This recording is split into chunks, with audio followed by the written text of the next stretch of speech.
Hi everyone, a very good and fresh good morning to all my YouTube family. स्वागत है आप सभी का हमारे एक नए ब्लॉग में। तो आज का ब्लॉग रहेगा बहुत ही बेहतरीन और ख़ास। आप सभी लोग जरूर एंटरटेन होंगे।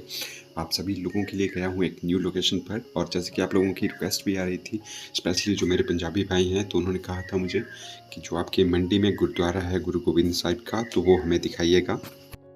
यह है मंडी का गुरुद्वारा, और मंडी पहुंचते पहुंचते मैं बहुत ज़्यादा लेट हो गया था। लंच टाइम हो रहा था, उस टाइम पे 2 बज रहे थे। मुझे बहुत ज़्यादा भूख लग रही थी, तो मैंने सोचा क्यों ना आज गुरुद्वारे में लंगर खाया जाए। और आपकी मैं बात करवाऊंगा यहाँ पे जो गुरुद्वारे के अंदर काम करते हैं, उनके मुंह से ही सुनेंगे गुरुद्वारे के बारे में, हिस्ट्री वगैरह।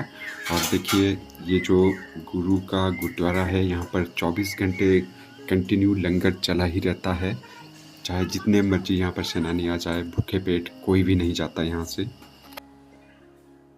अच्छा, ये बर्तन भी काफी बड़े बड़े हैं। सही बोल रहे हो आप, है ना? थोड़ी सी दिखाओगे ऐसे? नहीं, ऐसे थोड़ा सा मतलब दाल दिख जाए। अच्छा, ऐसे पलट दो थोड़ा सा। अच्छा, ये दाल मखनी है, ये भी आपने बनाई? अभी इसमें कड़ी पकौड़ा बनेगा 3 बजे। अच्छा, 3 बजे कड़ी पकौड़ा बनेगा। अच्छा अच्छा अच्छा जी। ये समाप्ति हो रही है। अच्छा अच्छा, समाप्ति हो रही है, और बनेगा।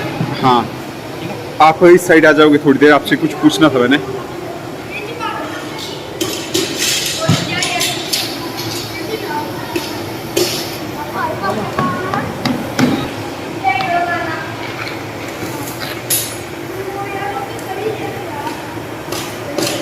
कैन बिट्टू के नाम से।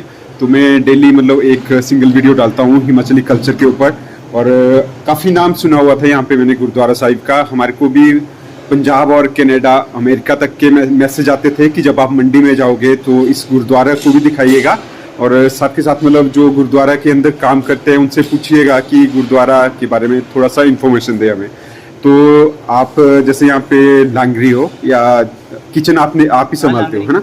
तो कितना बन जाता है अनाज? आप संगत देखिए, कम से कम दिन में 40-50 बोरी चावल, हाँ, और 5-7 बोरी अपने आटा, हाँ, हाँ, प्रसादा, हाँ, हाँ, और दालें, अच्छा, कड़ी, हाँ, हाँ, बाकी बासमती राइस, अच्छा अच्छा, ऐसी चीज़ें।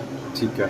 तो ये सारा गवर्नमेंट देती है या श्रद्धालु श्रद्धा कमेटी, बाकी आपके लंगर की यहाँ पे कमेटी भी होगी, कमेटी, गुरुद्वारा की भी, है ना? गुरुद्वारा की कमेटी। अच्छा अच्छा। और थोड़ा सा गुरुद्वारा, मैं तो देखिए सिख धर्म से हूँ नहीं, तो मैं भी फर्स्ट टाइम ही आया हूँ यहाँ पे माथा टेकने के लिए। तो आप थोड़ा सा जानकारी देंगे कि गुरुद्वारा किस? चावल को लाके हैं। ठीक है।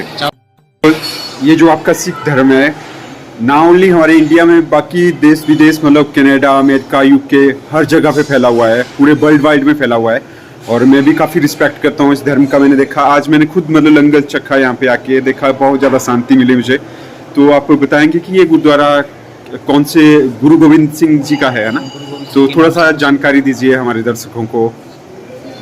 तो आप बताएंगे कि किस गुरु तरह? गोबिंद सिंह महाराज जी ਇੱਥੇ ਆਏ ਸੀ 1700 ਈਸਵੀ ਦੇ ਵਿੱਚ। अच्छा जी। ਹਾਂਜੀ, ਇੱਥੇ ਗੁਰੂ ਗੋਬਿੰਦ ਸਿੰਘ ਮਹਾਰਾਜ 6 ਮਹੀਨੇ ਤੇ 18 ਦਿਨ ਰਹੇ ਜੀ ਮੰਡੀ में। अच्छा जी। हाँ हाँ। ਉਸ ਤੋਂ ਬਾਅਦ ਰਾਜਾ ਸਿੱਧ ਸੈਨ ਸੀ ਮੰਡੀ ਦਾ। ਉਹਨੇ ਕਿਹਾ ਕਿ ਮਹਾਰਾਜ ਤੁਹਾਡੇ ਜਾਣ ਤੋਂ ਬਾਅਦ ਸਾਡਾ ਕੀ ਬਣੇਗਾ, ਕਿਉਂਕਿ ਬਾਹਰ ਦੇ ਲੋਕ ਆਣ ਕੇ ਸਾਨੂੰ ਲੁੱਟ ਕੇ ਲੈ ਜਾਂਦੇ ਪਹਿਲੇ ਵੀ। ਤੇ ਫਿਰ ਗੁਰੂ ਗੋਬਿੰਦ ਸਿੰਘ ਮਹਾਰਾਜ ਨੇ ਇੱਕ ਕੱਚਾ ਭਾਂਡਾ ਮਿੱਟੀ ਦਾ ਜੋ ਜਿਹਨੂੰ ਹਾਂਡੀ ਬੋਲਦੇ ਆ, ਉਹ ਦਰਿਆ ਬਿਆਸ, अच्छा जी। ਉਹਦੇ ਵਿੱਚ ਭਰਿਆ ਦਰਿਆ ਉਹਦੇ ਵਿੱਚ ਤਾਰਿਆ। ਇੱਥੋਂ ਇਸ ਸਥਾਨ ਤੋਂ ਨਿਸ਼ਾਨਾ ਲਾਇਆ ਮਹਾਰਾਜ ਨੇ। ਜੋ ਇੱਥੋਂ ਦਾ ਜੋਗਿੰਦਰ ਨਗਰ ਦਾ ਰਾਜਾ ਜੀ, ਉਹਨੇ ਰਫਲ ਭੇਟਾ ਕੀਤੀ ਗੁਰੂ ਗੋਬਿੰਦ ਸਿੰਘ ਮਹਾਰਾਜ ਨੂੰ। अच्छा। ਹਾਂਜੀ, ਉਹ ਫਿਰ ਉਹਦਾ ਨਿਸ਼ਾਨਾ ਲਾਉਣ ਵਾਸਤੇ ਗੁਰੂ ਗੋਬਿੰਦ ਸਿੰਘ ਮਹਾਰਾਜ ਨੇ ਰਾਜੇ ਨੇ ਬੇਨਤੀ ਕੀਤੀ ਕਿ ਮਹਾਰਾਜ ਜੀ ਸਾਡੇ ਜਾਣ ਤੋਂ ਬਾਅਦ ਕੀ ਬਣੇਗਾ ਸਾਡਾ। ਤੇ ਗੁਰੂ ਗੋਬਿੰਦ ਸਿੰਘ ਮਹਾਰਾਜ ਨੇ ਕਿਹਾ ਕਿ राजे ने जैसे बची हांडी तैसे बचूगी मंडी, जो मंडी को लूटेगा समानी गोले छुटेंगे। मतलब जो को मंडी को लुटने वास्ते आएगा, समान तो गोला आएगा। इतने ये वार बख्शा गुरु गोबिंद सिंह महाराज ने राजा सिद्ध सैन से जान तो बाद इतने रहे गुरु गोबिंद सिंह महाराज 6 महीने 18 दिन कीर्तन किया महाराज ने, और कितने ने किया। ये स्थान है। वाहिगुरू जी का खालसा, वाहिगुरू जी की फतेह। अच्छा। और यहाँ पे मैंने अंदर देखा एक बंदूक है काफी बड़ी। पांच इतिहास याद कराने गुरु गोबिंद सिंह। अच्छा। जो पलंगा भी है हाँ, वो भी गुरु गोबिंद सिंह जी की है। तो बहुत ज़्यादा लंबी बंदूक है। 7.5 फुट लंबी है, हाँ हाँ 18 किलो वेट है इसका। 18 केजी। हाँ जी। तो तो पहले रबाब ਜਿਹੜੀ ਰਬਾਬ ਜਦੋਂ ਮਾਰ ਕੀਰਤਨ ਕਰਦੇ ਉਹ ਵੀ ਉੱਥੇ ਹੀ ਹੈ, ਮੌਜੂਦ ਹੈ। अच्छा जी। ਤੇ ਕੁੱਪੀ ਜਿਹਦੇ ਵਿੱਚ ਬਰੂਦ ਭਰਦਾ ਹੈ ਉਹ ਵੀ ਉੱਥੇ ਹੀ ਹੈ। और जो एक मैंने बेड देखा वहाँ पे ਹਾਂਜੀ ਹਾਂਜੀ ਉਹ ਬੈਡ ਵੀ ਗੁਰੂ ਗੋਬਿੰਦ ਸਿੰਘ ਜੀ अच्छा, ਦਾ, ਰਾਜੇ सिद्ध श्यामे दी है, मंडी के राजे ने, अच्छा अच्छा जी। उस टाइम का है। अच्छा अच्छा। 5 याद कराने थे। तो देखो कितना बड़ा, देखो हाँ जी, बंदूक को देख के हाँ मैं जी, हैरान हाँ हो जी, गया हाँ कि किस तरह से 18 चलाते किलो हो। वेट है। हाँ हाँ हमने तो कई बार सफाई की है। बिल्कुल बिल्कुल। हाँ हाँ। तो आपने काफ़ी अच्छी जानकारी दी हाँ मुझे, जी। मैं आपका तहे दिल से धन्यवाद करता हूँ कि आप। मैं 1992 से रह रहा हूँ यहाँ पे। अच्छा 1992 से।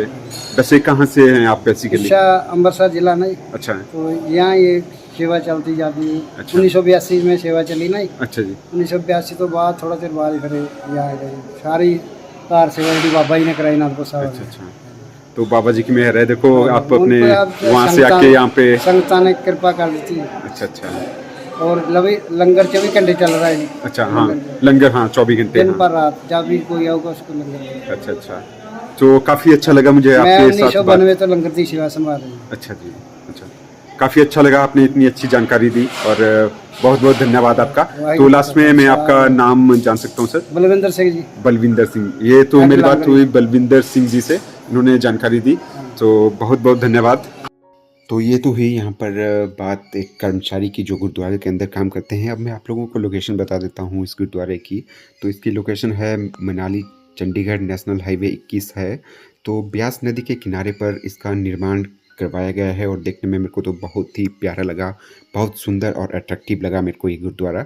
और अपने आप में बहुत ज़्यादा प्राचीन और ऐतिहासिक भी है ये, क्योंकि यहाँ पर गुरु गोबिंद सिंह जो बाबा जी थे सिख धर्म के, उनकी बहुत सारी पुरानी स्मृतियाँ भी यहाँ पर रखी गई हैं और ये बहुत ज़्यादा प्राचीन काल की हैं और अभी तक उनको काफ़ी सेफली के साथ रखा गया है। और आप लोगों को बताऊं, विशेषकर हमारे मंडी जिला में सिख धर्म का विशेष लगाव रहा है। सिखों के 10वें गुरु गुरु गोबिंद सिंह जी 331 वर्ष पहले देवभूमि में न सिर्फ आए हुए थे, बल्कि यहाँ हमारे मंडी में 6 महीने तक वो रुके थे और उन्होंने वचन दिया था कि मैं मंडी की रक्षा करूँगा, जो भी मंडी को लूटने के लिए आएंगे वो बचेंगे नहीं। आज भी गुरु गोबिंद सिंह की प्राचीन स्मृतियाँ यहाँ पर देखने के लिए मिलती हैं। और मैंने यहाँ पर देखा गुरुद्वारे के अंदर कि गुरु गोबिंद सिंह की कम से कम 20 किलो वजनी 7 फुट एक बंदूक है, वो बहुत ज़्यादा अट्रैक्टिव लगी मेरे को। और गुरु महाराज जी का बेड था वहाँ पर, वो भी मैंने देखा। और कुछ मुझे वैसे उतना आइडिया नहीं है, लेकिन भाला या कुछ इस तरह से था, वो था कम से कम 50-60 किलो। तो देखिए इतने वजनी हथियारों का यूज़ किया जाता था हमारे प्राचीन काल में। अब जब मैं गुरुद्वारे के अंदर गया हुआ था तो मैंने यहाँ पे इनका किचन देखा। यहाँ पर मैंने देखा तो इतने बड़े लेवल के ऊपर देखिए ये चूल्हे वगैरह बनाए हुए थे और ये तवा भी आप देख सकते हैं इतना बड़ा है। तो मैंने यहाँ के जो लांगरी हैं उनसे पूछा तो उन्होंने बोला तकरीबन कम से कम 100 केजी यहाँ पर डेली आटा लगता है चपातियाँ बनाने के लिए, और कम से कम 200 या 300 किलो डेली बासमती पकती है इस गुरुद्वारे के अंदर।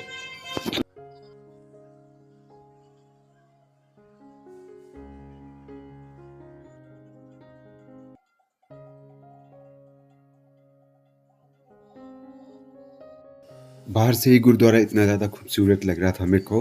बाकी मैं आप लोगों को अंदर से भी दिखाना चाहता था, लेकिन अंदर कैमरा अलाउड नहीं था, इसलिए मैंने अंदर से कैप्चर नहीं कर पाया। लेकिन अंदर बहुत सारी चीज़ें हैं सिख धर्म से रिलेटेड ऐसी, जो मेरे को बहुत ज़्यादा प्यारी लगी। बाकी ऐतिहासिक चीज़ें बहुत ज़्यादा हैं, जैसे बाबा जी की बंदूक है, भाला है, उनका बेड है, और भी बहुत सारी चीज़ें हैं जो देखने लायक हैं इस गुरुद्वारा के अंदर। वैसे तो बहुत सारे सैलानी आते हैं हमारे यहाँ पर हिमाचल में घूमने के लिए और जाते हैं स्पेशली कुल्लू मनाली में। तो बीच मंडी में ही ये गुरुद्वारा पड़ता है, हाईवे के साथ में ही। जब भी आप आते हैं कुल्लू मनाली घूमने के लिए तो यहाँ पर ज़रूर ठहरें, देखें इस गुरुद्वारे को। बहुत सारी ऐसी खास चीज़ें हैं गुरुद्वारे के अंदर जो मुझे बहुत प्यारी लगी, और आप लोगों को भी ज़रूर देखनी चाहिए कि हमारे प्राचीन काल में किस तरह से इतने बड़े बड़े हथियारों को वो चलाया करते होंगे। खुद ही आप इस चीज़ को सोचिए कि 100-100 किलो के उनके जब हथियार ही थे तो किस तरह से वो लड़ाई लड़ते होंगे और कितने यशस्वी वो हमारे गुरुजी होते होंगे। बाकी गुरुद्वारा के अंदर पार्किंग भी बहुत अच्छी है। यहाँ पर कम से कम 100-200 गाड़ियाँ आप बड़े आराम से लगा सकते हैं।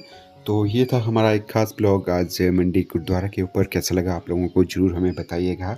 और ये मैंने स्पेशली बनाया हुआ था क्योंकि बहुत ज़्यादा रिक्वेस्ट आ रही थी। हमारे कुछ सब्सक्राइबर हैं जो कनाडा और यूके यूएसए में हैं और सिख धर्म का पालन करते हैं, बहुत मानते हैं। तो उन सभी की रिक्वेस्ट को आज पूरा कर लिया है मैंने। तो मिलते हैं आप लोगों से कल।